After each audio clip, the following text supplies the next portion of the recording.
اب یہ ہے کہ اگلی خبر آنے تک، اگلی حکومت آنے تک، اگلی رجیم چینج ہونے تک نواز شریف صاحب جو ہے وہ پاک صاف ہیں. اور چلو وزیر اعظم تو بن گئے نا سر. اب کیسے ہون تو پاس کر دو نا سر. یہی آپ بار بار کہتے تھے نا عدنان. ابھی تو ایون فیلڈ ہے, ابھی العزیزیہ ہے, العزیزیہ بھی لگ جائے گا. میری سوئی ابھی تک اس بات پر اٹکی ہوئی ہے کہ اس فیصلے کا کیا ہوگا جو سپریم کورٹ نے کر رکھا ہے. کون سا؟ تا حیات نااہلی والا امینڈمنٹ ہو گئی الیکشن ایکٹ والی, جس میں 62(1)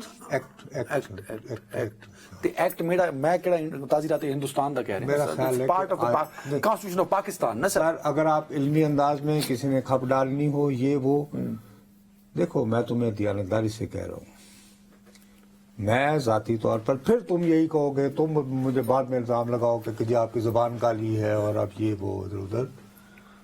میں اگر نواز شریف صاحب کی جگہ ہوں تو میں مطمئن نہیں ہوں گا, کچھ بھی نہیں. آج کا فیصلہ بڑا فیصلہ نہیں ہے ان کے سیاسی کریئر کے لیے. یہ والا فیصلہ تو خیر قطعی طور پر نہیں ہے, کیونکہ اس میں دیکھو مریم بی بی اور کیپٹن صفدر کو کوئی ایکیوز ٹھہرایا گیا تھا نا. ہاں.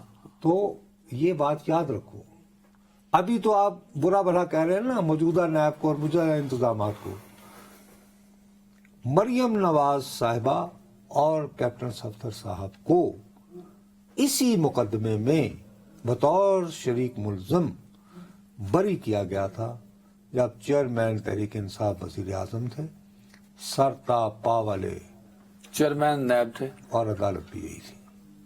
تو اب یہ ہے کہ ایک مقدمہ بنا ہے جس میں تم میرے کو ایکیوز ٹھہرائے جاتے ہو. ٹھیک ہے, اس پہلو سے صحیح ہے, بٹ العزیزیہ میں بھی دیکھیں نا ارشد والی. اب العزیزیہ جب آئے گا تو اس میں پھر ویڈیو شیڈیو کا قصہ شروع ہو جائے گا. آپ نے مجھے اور جو ہمارے سننے والے ہیں ان کو ایک یار میں تو پرسیپشن یہ دیا ہوا ہے. سننے والوں کو ہمیشہ عرض یہ کرنے کی کوشش کرتا ہوں کہ حضور چیزیں سادہ نہیں ہوتی. ہمیں ٹیلی ویژن پر عادت ہوتی ہے کھل کے گال کرو جی فائل لگ رہا ہے کہ نہیں, کھل کے گال کرو جی فائل لگ رہا ہے کہ نہیں. نہیں بھائی لگ رہا ہے نہیں, دس از ڈفرنٹ کہانی. میرا سوال, میں دیکھیں آئی ایم ویری فوکسڈ, آپ نے مجھے کیا ہوا ہے. نواز شریف وزیر اعظم بن رہا ہے کہ نہیں آج کے فیصلے کے بعد؟ نصرت جاوید صاحب صحیح بتائیے گا.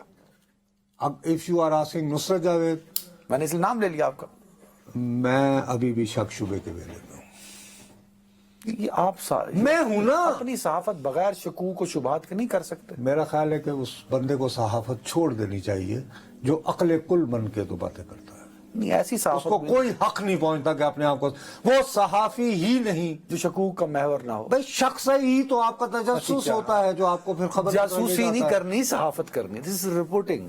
انٹیلیجنس آپریٹر, انٹیلیجنس آپریٹر اور صحافی میں کوئی فرق نہیں ہے. نہیں فرق ہے, کوئی زمین اتنا سا بھی فرق نہیں ہے. صرف ایک فرق ہے کہ جاسوس انٹیلیجنس بیورو کا اگر جاسوس ہوگا, وہ جو تمہارے بارے میں رپورٹ نکالے گا نا, وہ اپنے سینئر کو دے گا اور وہ فائل میں دب جائے گی اور اس کو بوقت ضرورت جو ہے نکالا جائے. میں بدقسمت کا مارا جب میں کوئی خبر ڈھونڈوں گا تو میں اس کو صبح اپنے اخبار میں یا چھپاؤں گا, کالم میں لکھوں گا یا یہاں بیان کروں گا, اور اس کی وجہ سے جب وہ پبلک ہو جائے گی تو جس کو نقصان پہنچاؤں گا وہ کہے گا تین تو میں نہیں چھڑتا تھا. تو اس لیے ہم تو زیادہ بد نصیب ہیں. آپ اس ایکٹ کی لیکن ہم دونوں کو, میں ہوں یا جاسوس ہو, ہتھ کنڈے ایک ہی اختیار کر لیں. صحافی بھی ایک جاسوس ہی ہوتا ہے آپ کے خیال؟ ہاں جی, میرے خیال میں نہیں ہوتا. اور میں شکوک و شبہات کی صحافت کو صحافت نہیں کہتا. اب آپ کا اپنا پوائنٹ آف ویو, میرا اپنا. اچھا مثلا مثال کے طور پر عدنان حیدر کہے گا کہ یہ ایک چائے کا کپ ہے اور سفید ہے. عدنان حیدر یہ نہیں کہہ سکتا کہ یہ نصرت جاوید یہ کہے گا کہ میں ادھر آیا ہوں, یہ مجھے اس شخص نے یہ کپ میں یہ کاوا جو ہے یہ چائے کیوں پلائی ہے. میں یا تو میں کر رہا ہوں جی ظاہر ہے میں شو کر رہا ہوں, میرا چینل میرا خیال کرے گا وغیرہ وغیرہ وغیرہ, لیکن ادروائز میرا تو ماتھا ٹھنکے گا یار اس بندے سے مجھے لینا دینا کیوں نہیں. چلو یہ کسی دن ڈیبیٹ کر لیں گے, لیکن ایک چیز کلیئر کر دیں, آپ نواز شریف کی وزارت عظمیٰ کی راہ میں جو حائل قانونی رکاوٹ ہے, میرا خیال ہے میں سب سے بنیادی رکاوٹ صرف ایک دیکھ رہا ہوں, اور وہ ہے کہ مجھے ابھی تک میری موٹی عقل کو یہ بات سمجھ میں نہیں آئی ہے کہ سپریم کورٹ نے ان کی جو تاحیات نااہلی کر رکھی ہے, میری دانست میں الیکشن ایکٹ میں جو ترمیم ہے وہ اس کا افاقہ نہیں. اس میں دیکھیں دو فرق ہے نا, وہ کہہ رہے ہیں 62(1) والی جو کہانی تھی وہ 5 سال کے لیے ڈیفائنڈ کر دی سزا, تب ڈیفائنڈ نہیں تھی. بابو میں آپ سے پھر وہی عرض کرتا ہوں نا کہ اب سپریم کورٹ کیا اس بات کو تسلیم کرے گی یا نہیں کہ ماضی سے طلاق, تو انٹرپریٹیشن کے لیے چلے جائیں گے. ہاں تو اس میں وقت لگے گا نا, یہ تو نہیں نا کہ جلدی بس چلو جی. حضرت نیب, ہاں ملک اور قوم کا لاکھوں کروڑوں روپیہ ضائع ہو جاتا ہے. بند ہو جانا چاہیے ادارہ, یہ بنا میری آنکھوں کے سامنے ہے. ہاں یار وہ میرے دوست نہیں, پہلے بھی ہوتا تھا نا وہ احتساب والے رحم. ارے وہ تو وہ یعنی کہ اچھا اس کی ایکسٹینشن نہیں تھا, یہ ایک الگ. جب جنرل مشرف صاحب نے ٹیک اوور کیا تو نیب آرڈیننس, تو انہوں نے کہا کہ بھئی کوئی وہ پہلے یہی ہوتا نا, صفائی کرنی ہوتی ہے, پہلے احتساب پھر انتخاب ہوتا ہے نا. وہ جو جج صاحب یہ ویسے ہر ایک ڈکٹیٹر کا ایک میرے خیال میں یہ سلوگن ہے. بہرحال تو اس میں یہ ہوا کہ جی انہوں نے یہ کیا, تو جو اس کا جو ڈاکومنٹ تیار کرنے والے لوگوں میں سے آپریٹر وہ سعید اختر ملک صاحب بھی شامل تھے, جو بہت اچھی انگریزی لکھتے تھے, زویٹرون کے نام سے کالم لکھتے تھے, اور میری ان کے ساتھ بڑی فرینکنیس تھی. سعید اختر ملک کون سے والے؟ یار ان کے والد جو ہیں وہ بڑے جنرل رہے تھے کشمیر میں, جو 65 کے بعد یعنی چکوالا, آپ آج کل غالباً وہ امریکہ میں ہوتے ہیں. چھوٹی بڑی گپ شپ تھی کافی. تو وہ بیسیکلی ہماری وہ بہت اچھی کلمی نام سے وہ یعنی مسلم کے لیے اندر زویٹرون کے نام سے کالم لکھتے تھے, بریلینٹ انگلش یو نو. تو اس کی وجہ سے انگریزی لٹریچر لینگویج اس طرح. اور میں ادھر بیٹھا ہوں, میں ہنسا کروں, میں کہوں یار یہ لوگ آپ کیا کر رہے ہو.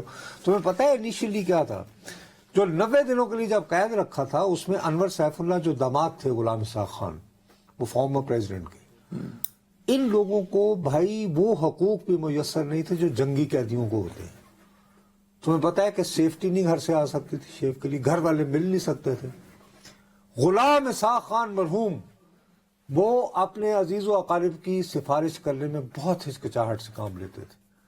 وہ بیچارے مجبور ہو گئے کہ بھئی اپنی, کیونکہ ان کے داماد تھے انور سیف اللہ کے, جی بچے جو ہیں وہ انور صاحب سے مل پائے. ہیلو غلام اسحاق خان صاحب, اتنی سختی. اچھا بعد میں پتا کیا چلا, وہ فیصل صالح حیات وزیر داخلہ تھے مشرف صاحب کے دن میں بنائی کیبنٹ میں. تو بھائی پہلے دن سے یہ نیب کا مقصد ہی صرف ایک تھا کہ یوں کر کے آپ کی جو ہے وہ ذاتی مفاد اور سیاسی مفاد نہیں بابو, آپ کی سیاسی وفاداریاں تبدیل کرنی. مائی گاڈ, یہ ہوا ہے نا, جمہوری عمل میں رکاوٹ ہے یہ نیب. یس. اچھا, اور یہ بہت ڈھول بجاتے ہیں نا 18ویں ترمیم, ان کو چاہیے تھا اس کو ختم کرتے یار. لیکن اس وقت وہ چودھری نثار تھے اور وہ تو بڑے ہوگا جو اسی کو ختم کرو, اسی کو کرپٹ وغیرہ وغیرہ وغیرہ. ڈار صاحب بھی شامل ہو گئے. ایک بریک ہے, بٹ اس ملک میں اکاؤنٹیبلٹی کو اپ ٹو دا مارک ہونا چاہیے, جو کہ نہیں ہوتی نا.